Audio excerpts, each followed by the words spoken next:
السلام علیکم اسٹوڈنٹس، کل ہم لوگوں نے چیپٹر نمبر 3 نماز کی اہمیت و فضیلت اور فرائض اس کا کوسچن نمبر 1 کیا تھا۔ امید ہے آپ لوگوں نے اسے یاد کر لیا ہوگا۔ آج ہم اس کا سیکنڈ کوسچن کریں گے۔ پیج نمبر 19 پہ اس کی ایکسرسائز ہے۔ فرسٹ کوسچن کا سیکنڈ پارٹ آج کی آپ کی ڈائری ہے جو آپ نے یاد کرنا ہے۔ کوسچن نمبر فرسٹ کا سیکنڈ پارٹ ہے فرائض نماز کون سے ہیں، وضاحت کریں۔ اس کا آنسر ہے پیج نمبر 17 پر۔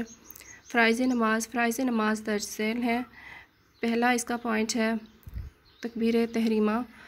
تکبیر تحریمہ کہتے ہیں جب ہم نماز شروع کرتے ہیں اور ہاتھ اٹھا کر اللہ اکبر کہتے ہیں، اس کو کہتے ہیں تکبیر تحریمہ۔ تکبیر کا مطلب ہے اللہ تعالیٰ کی بڑائی بیان کرنا، اور تحریمہ کا مطلب ہے حرام قرار دینا۔ اس کا مطلب ہے کہ جیسے ہی ہم نماز شروع کرتے ہیں تو ہمارے اوپر باقی تمام کام حرام ہو جاتے ہیں۔ نہ ہم بولتے ہیں نماز کے دوران، نہ ہی ہم ادھر ادھر دیکھتے ہیں، اور پوری توجہ کے ساتھ ہم صرف نماز ادا کرتے ہیں۔ اس کو کہتے ہیں تکبیر تحریمہ۔ اس پوائنٹ کو دیکھیں۔ وضو اور نماز کی نیت کے بعد دونوں ہاتھ اٹھا کر اللہ اکبر کہنا تکبیر تحریمہ کہلاتا ہے۔ تکبیر کے معنی ہے اللہ کی بڑائی بیان کرنا، اور تحریمہ کا مطلب ہے حرام قرار دینا۔ اس سے نیچے والا پوائنٹ ہے سیکنڈ پوائنٹ، قیام و قرات۔ قیام کا مطلب ہے سیدھا کھڑا ہونا۔ نماز میں قیام سے مراد اتنی دیر سیدھا کھڑا ہونا ہے کہ جس میں قرآن کی اتنی قرات ہو سکے جو فرض ہے۔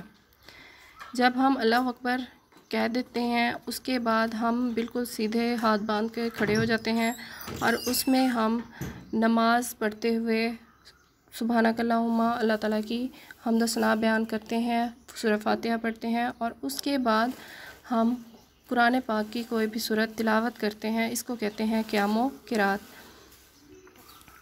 رکوع تھرڈ پوائنٹ ہے۔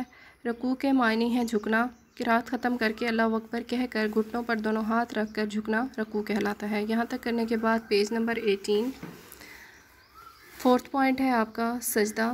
سجدے کی حالت میں نمازی اپنی پیشانی، ناک، دونوں ہاتھ، گھٹنے اور دونوں پاؤں زمین پر رکھ کر اپنے رب کے حضور سربسجود ہو جاتا ہے۔ سجدہ نماز کا اہم ترین رکن ہے۔ یہاں تک کرنے کے بعد آپ اس کی فورتھ لائن دیکھیں۔ ہر رکعت میں ایک رکوع اور 2 سجدے ہوتے ہیں۔ یہ پوائنٹ یہاں تک کریں۔ اس کے بعد ہے ففتھ پوائنٹ قعدہ و تشہد۔ دوسری اور آخری رکعت میں سجدے کے بعد بیٹھنے کو قعدہ کہتے ہیں۔ قعدہ میں بیٹھ کر تشہد پڑھی جاتی ہے۔ تشہد کا مطلب ہے گواہی دینا۔ اس پوائنٹ کی پھر فورتھ لائن کرنی ہے آپ نے۔ آخری قعدہ میں تشہد کے بعد درود شریف پڑھا جاتا ہے۔ درود شریف کے بعد کوئی مسنون دعا پڑھ کر سلام پھیرا جاتا ہے۔ یہ ہے آپ کا سیکنڈ کوسچن، آپ نے یہ یاد کرنا ہے۔